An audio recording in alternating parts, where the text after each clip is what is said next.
हरे कृष्णा, राधे राधे। आप सबका स्वागत है वृंदावन सखी में। आई होप आप सब खुश होंगे और बढ़िया होंगे।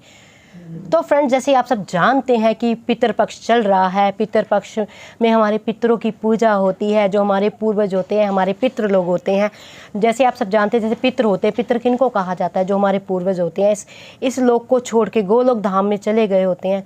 कईयों पे तो ठाकुर जी की इतनी कृपा होती है, उनको मोक्ष की प्राप्ति हो जाती है, वो पुनर्जन्म ले लेते हैं। और कुछ पितृ जो होते हैं वो पितृलोक में चले जाते हैं। तो जो ये पितृपक्ष होता है, ये 15 दिन का पितृपक्ष जो होता है, इन दिनों में पितरों की विशेष पूजा रहती है। विशेष पितरों को प्रसन्न करने के लिए करते हैं। आप सब जानते हैं, जो पितृ होते हैं, हमारे बड़े होते हैं, उन पितरों की अगर आप पे आशीर्वाद हो तो आपके बिगड़े हुए काम भी बन जाते हैं। अगर वो किसी तरह आपसे रुष्ट हो जाए, नाराज़ हो जाए, तो आपके कामों में अड़चनें आती हैं। ये पितृ पक्ष है, इन पितृ पक्ष में जो पितृ हमारे होते हैं, वो पितृ हमारे घरों में आते हैं। हमारे कर्मों को, हमारी क्रिया को देख कर अगर वो प्रसन्न हो जाए तो खूब हमें आशीष और आशीर्वाद दे के जाते हैं। अगर हमारी किसी क्रिया से, हमारे किसी काम से वो रुष्ट हो जाए तो फिर वो हमें श्रापित भी कर देते हैं। तो इसलिए पितरों को प्रसन्न करना बहुत ही अधिक ज़रूरी है।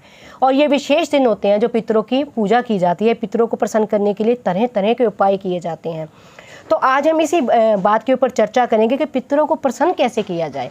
जो हमारे पितर हैं वो हमारे घर में आए, हमें आशीर्वाद दें, हमसे प्रसन्न होएं, और हो सके तो उनके लिए पूजा पाठ करें कि उनको मोक्ष की प्राप्ति हो। तो जैसे आप सब जानते हैं, पितृपक्ष में हम तरह तरह के भोजन बनाते हैं। तो आप वो भोजन बनाइए जो आपके पितरों को बहुत अधिक पसंद था, जो आपके पितर खुश होकर खाते। जैसे आपके पूर्वज थे जो अब दुनिया में नहीं रहे हैं, जो खाना उनको बहुत अधिक पसंद था, वो वाला खाना विशेष बनाएं। वैसे तो हम सारी चीज़ें बनाते हैं, लेकिन वो खाना विशेष बनाएं। और जैसे मेन जो खाना होता है ना, दूध और चावल का, ये ज़रूर देना चाहिए दान में, क्योंकि पितृपक्ष में इसका विशेष महत्व रहता है। जैसे दूध की आप खीर बना लीजिए, आप चावल का कोई भी प्रधान, खीर तो विशेष ही रहती है, उसके अलावा भी आप चावल की कोई भी मिठाई बना लीजिए, चावल का कुछ भी बना लीजिए, दूध से कोई और अन्य मिठाइयाँ बनती हैं वो बना लीजिए।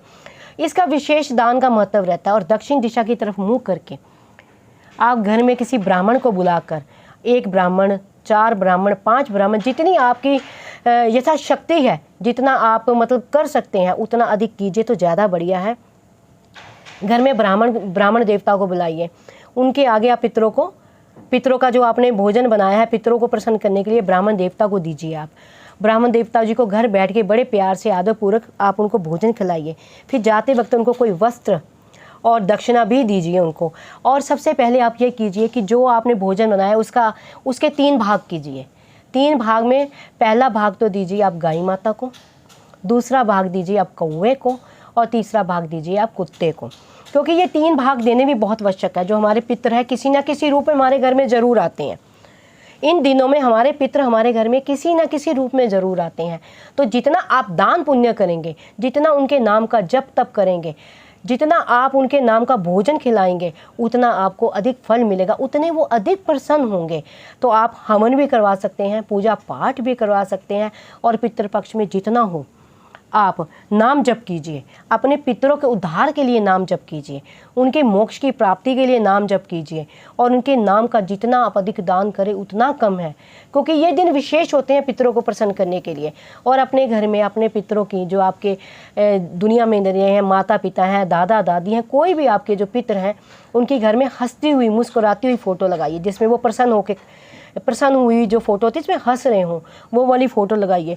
और सुबह उठ के उसको धूप दीप दिखाइए उस फ़ोटो को, और उठते ही उनके आगे उनको नमस्तक हुई, उनको प्रणाम कीजिए और कहिए, हे पितृ देवता, अगर हमसे किसी तरह की कोई त्रुटि हो गई है, हमसे किसी तरह की कोई गलती हो गई है, तो आप हमें क्षमा कीजिए और प्रसन्न हो जाइए। और पितरों के नाम का आप से उनको तर्पण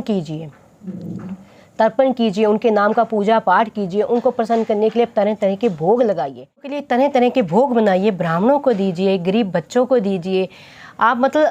आप हर संभव कोशिश ये कीजिए जिससे आपके पितर प्रसन्न हो। और पितर नाराज़ किससे होते हैं ये मैं ज़रूर आपको कहूँगी, ये आप ध्यान से सुनिए। ये काम ना कीजिए जिस तरह मांस मच्छी खाना, शराब पीना, जुआ खेलना, या कोई गलत काम जो होता है, जो अलग से गलत काम होते हैं। आप समझते हैं मैंने क्या कहना, किसी तरह का गलत काम ना करें, कोई ब्याह शादी ना करें इन दिनों में।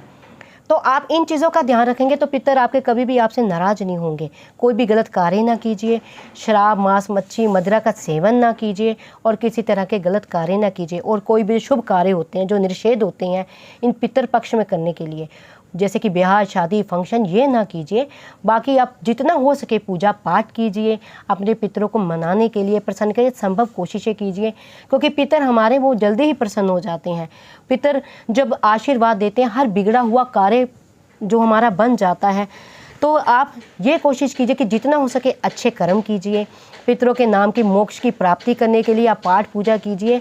तो आई होप आपकी जो ये जिज्ञासा होगी, ये आपकी जिज्ञासा आपकी अब शांत होगी, आपके प्रश्न का जो आपको उत्तर मिल गया होगा। क्योंकि अधिकतर पितर पक्ष में लोगों के मन में यही रहता है कि हम क्या करें क्या ना करें। और मैंने पीछे भी आपको वीडियो दिया है कि पाठ पूजा करें ना करें, जो लड्डू गोपाल जी की सेवा करें ना करें। वो अगर आपकी ये कोई जिज्ञासा होगी तो मेरा पिछला वीडियो भी आप देख सकते हैं। उसके लिए मैंने स्पेशल एक वीडियो बनाया था कि लड्डू गोपाल जी की सेवा कैसे करें, तो आप उस वीडियो को भी देख सकते हैं। उससे आपकी ये जो जिज्ञासा होगी ये भी आपको पता लग जाएगा कि पितर पक्ष में जैसे भगवान होते हैं, देवी देवता होते हैं, उनकी पूजा कैसे करनी चाहिए, क्या विधि विधान से करनी चाहिए। तो वो मैंने आपको पिछले वीडियो में बता दिया है। अगर आपके कोई और भी प्रश्न हो, कोई क्वेरी हो, तो आप कमेंट बॉक्स में मुझे लिख सकते हैं। कमेंट बॉक्स में लिखिए। अगर मेरी जितनी नॉलेज मैं रखती हूँ, जितनी जानकारी मैं रखती हूँ, उसके अकॉर्डिंग मैं आपके प्रश्नों का जवाब आपको दूंगी।